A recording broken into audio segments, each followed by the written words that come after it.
The rain hammered against the diner windows like 1,000 desperate fists as Emma wiped down the counter for what felt like the 100th time that night. She was exhausted, her feet aching from the double shift, her mind heavy with worries about next month's rent. Then she saw them through the glass, a man in a soaked business suit holding the hand of a little girl who couldn't have been more than 6 years old, both shivering under the broken awning of the closed hardware store across the street. Something in Emma's chest cracked open. She didn't think. She just moved, grabbing her jacket and rushing outside into the storm, calling out to them before she could question the wisdom of inviting strangers into her life. The man's name was David, and his daughter was Lily. They had been stranded when their car broke down on the highway, and every hotel within 20 miles was fully booked because of some corporate conference in town. Emma saw the desperation in David's eyes, the way he held Lily close as if she were the only thing keeping him tethered to the world. She saw her own father in him, remembered the years after her mother left when it was just the two of them against everything. Without hesitation, Emma offered them her tiny apartment above the diner. It wasn't much, she explained, just a studio with a pull-out couch, but it was warm and dry. David's eyes filled with something that looked like disbelief mixed with gratitude, and little Lily smiled for the first time since Emma had seen them, a gap-toothed grin that melted whatever resistance Emma might have had. If you believe in the power of kindness and second chances, please hit that like button. Leave a comment about a time someone helped you when you needed it most. Share this story with someone who needs hope today, and subscribe to this channel. Your support means everything. That night, Emma made them hot chocolate and grilled cheese sandwiches, the only comfort food she knew how to make well. Lily talked about her favorite cartoon characters and her stuffed rabbit named Mr. Whiskers that she'd left at Grandma's house. David remained quieter, more reserved, but Emma caught him watching her with an expression she couldn't quite read. There was something haunted in his eyes, a grief that seemed to live just beneath the surface.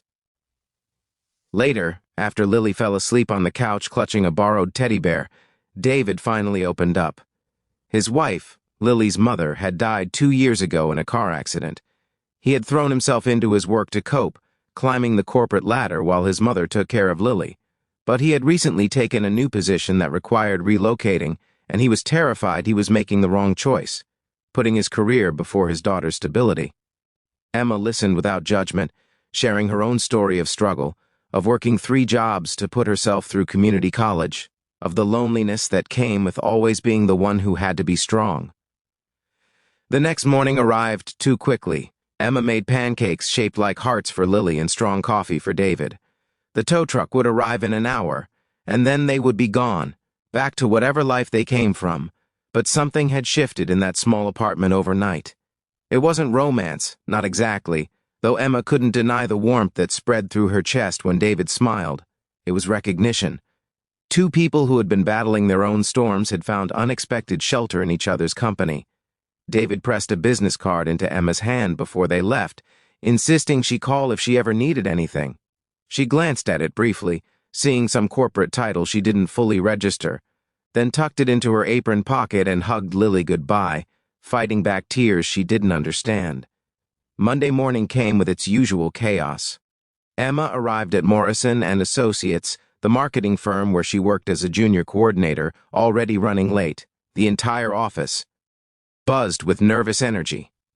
Today was the day they would meet the new CEO, the mysterious executive who had been hired to turn the struggling company around. Rumors swirled about his ruthless reputation, his impossible standards, his history of massive layoffs. Emma felt her stomach knot with anxiety. She had worked so hard to get this job, to prove she was more than just a waitress with dreams. She couldn't afford to lose it. When everyone was called into the main conference room, Emma squeezed into the back, trying to make herself invisible. Then he walked in, David, the same man who had stood shivering in the rain, the same man who had shared his grief over her kitchen table, the same man whose daughter had fallen asleep holding her teddy bear. He was wearing an impeccable suit now, his hair perfectly styled, every inch the powerful executive. But when his eyes swept the room and landed on Emma, she saw the shock register on his face. followed immediately by something that looked like wonder. The presentation began, but Emma couldn't hear the words.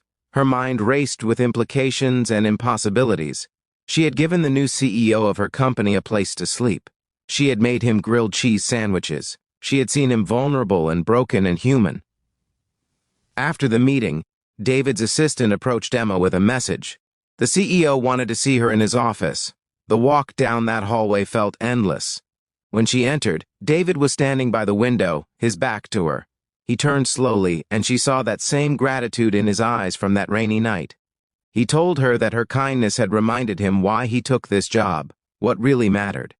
He had been so lost in corporate ambition that he had forgotten the human element of business, the people whose lives depended on the decisions he made. He wasn't going to make the sweeping layoffs the board expected. Instead, he was going to invest in the employees who were already there, starting with those who showed exceptional character. He offered Emma a promotion to senior coordinator with a significant raise, not because of that night, he insisted, but because her personnel file showed someone who worked twice as hard as anyone else and never complained. The night at her apartment had simply shown him what her supervisors had apparently been too blind to see. If this story touched your heart, if it reminded you that one act of kindness can change everything, please take a moment to like this video, leave a comment sharing your thoughts, and subscribe so you never miss another story that might inspire you when you need it most. Emma left his office with tears streaming down her face, but they were good tears this time. Sometimes the universe repays kindness in ways you never expect. Sometimes the stranger you help in the storm becomes the person who changes your life forever. And sometimes, just sometimes, doing the right thing when no one is watching is exactly when it matters most. Before we end, please comment below. Kindness always comes back if you believe in the message of this story. Emma learned that day that compassion is never wasted, that the smallest gesture can ripple outward in ways we cannot imagine. And David learned that the best leaders are those who remember what it feels like to need help, to be vulnerable, to depend on the mercy of strangers. Their story wasn't about romance or fairy tale endings. It was about something more profound, the recognition that we are all just people trying to survive our storms, and sometimes the greatest gift we can offer is simply shelter from the rain.